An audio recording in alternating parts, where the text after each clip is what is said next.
You can borrow this. Okay, so I'm going to lead off, and we'll just do simply same question for each woman up here. The first question is, please introduce yourself. Give us a little bit on what you do in your company, and what is your day-to-day and your role in branding? Great. First of all, I just have to say that I feel like I'm on like Match Game or like the dating game or something in these chairs. It's very funny. I'm Porter Gale. I'm the VP of Marketing at Virgin America. And what do I do day to day? I field thousands of emails. I run all of the marketing, the branding, online efforts, the website, card, loyalty program. But we have a very small team. I've got about 15 people. I love my job. It's very exciting. But I want to also tell you guys throughout the night about some of the challenges and hardships, so I hope we get to that too. I'm Megan Casey. I'm the editor-in-chief of Squidoo.com.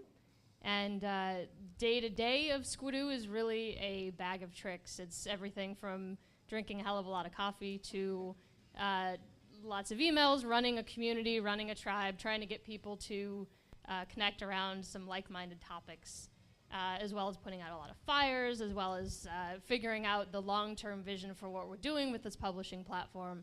So we're a really small team of about 4 or 5 people, which is very anomalous in terms of, it's certainly not Virgin America, and it's not quite as funded as things. So we get to get very creative, and I like the idea of talking about what I think the role I can play for you tonight is probably going to be a little bit of the antagonist or the person that you like to hate. So I'll probably say a lot of unpopular stuff, but I only do it to get you thinking about different ways that you might approach things. That's exactly what I love about you. Is this working? She said she loved me. Okay. My name is Edith Yeung. I am the founder and creator of BizTechDay. And I think come this size, the company gets smaller and smaller. We have 3 people, and I'm very, very thankful Andre and Jeannie are both here. And with Matt's support, I will recognize all of you guys by the end of tonight.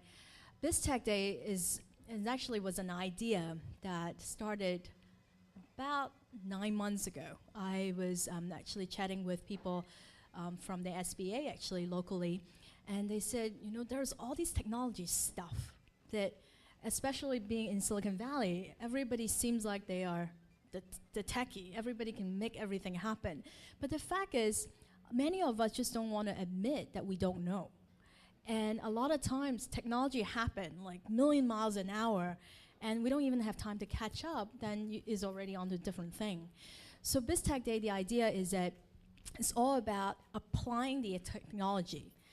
Me personally, I use Skype on a daily basis. It's free calls. I use Elance to submit projects to get people to help me with things. A lot of business owners actually don't know. And so long-term vision for BizTech is like TED for small business.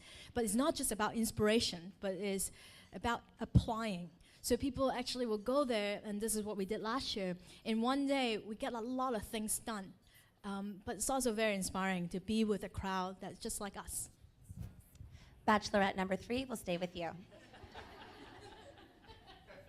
Go ahead and extend on that. Why do you think your company has a cool brand? I think it's way cool because even though I actually gathered a question yesterday, still, I should know this.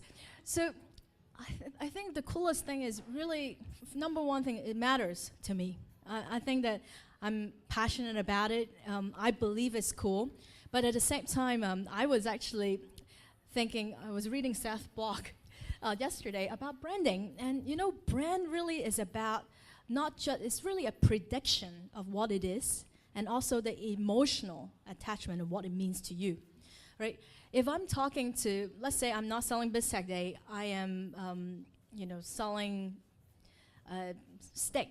But if I'm talking a vegetarian, they would never care about what I have to sell. So brand is very much about things is very relevant to the people that you serve. And for me, it's every time I see people just like you guys who are here, it just get me so excited. That's why we're here, because we want to make things happen. So I think BizTech is really, really cool because it's something that I know is making a difference to every single entrepreneur's life. And Bachelorette number 2? I want to answer the question for her. Yeah. What's passion. cool about Edith and what's cool about what she's done is that she's not lying about what she's saying. She really is that excited to be in the room with everybody. That I don't know if every one of us is that excited to hang out with all these people, and she is all the time. And also that she's the only person that I know who knows everybody and uses nobody. And that's probably the most cool thing that I can think of. Write that down for me. So someone else can answer for me. No. What question from? I'll let you go ahead. I'll skip me. What makes me cool? I'm wearing a zombies t-shirt. I think that makes me cool. It says zombies only want you for your brains. I like that. She's looking horrified at me. No. I think it was what makes you cool and what makes your Zombies, company yeah, cool. yeah. I think you're cool. I just met you, but I think you're cool. You're really cool. What makes the company cool is that it is not afraid to. It's a really hard thing to know when to stick and know when to quit. So you have to constantly reassess yourself. And if you say, this was my original vision, sometimes it's really, really important to stick to your original vision, even if your community is trying to push you in a different direction. Because you know what? Crowdsourcing and all that is great for some feedback, but that's not how you make your decisions.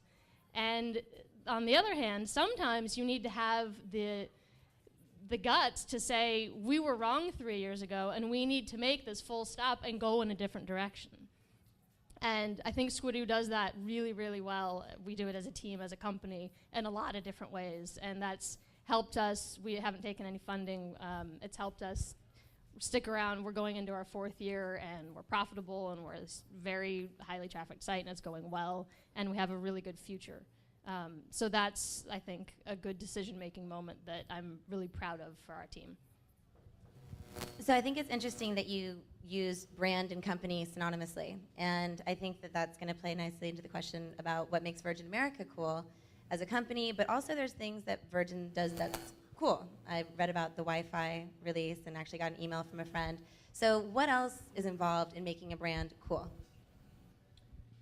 Sure. Kind of, first of all, I want to talk about what Edith said, that knowing who you're talking to and what's going on. Virgin America, we came into a category where airline travel was horrendous. The service qualities, people hated flying. The stories that people would talk about, being like, oh my God, they lost my bag. Service, like if you had your elbow in the aisle, somebody might say like, hey, get your elbow in, like what are you doing? So the bar was set very, very low. And the very low, horribly low. The mantra that I use with my team is fighting mediocrity. That everything that we do, we want to be, fighting mediocrity, raising up the bar, doing things better, even if it's something where you're like, oh my God, I can't believe we have to start selling headphones. Well, let's design them and make them cool and make them kind of collectible and pink and different and really look at how can you make that touch point important. So we do look at every single touch point. With Virgin, we obviously have the tail fin. We have Virgin on our tail fin, and we have Richard Branson, so we had a head start. We're very, very lucky to have that. But we look at everything that we do. We try to do it differently. I always say to the team, has anyone else done this? Has another airline done it? But innovation is in the culture. I think of a lot of other airlines stopped innovating. Maybe they came out with something that was great, but then they just let it ride for 5 or 6 years, and we are already thinking about 2 years from now, what are we going to do that's different? You just mentioned the Wi-Fi release. That was a big investment that we made to bring that to our product, and we thought, you know what, this is going to change the game for air travel, and let's do it, and let's figure out how to make it work, and our audience is tech savvy, so we really try to push the envelope.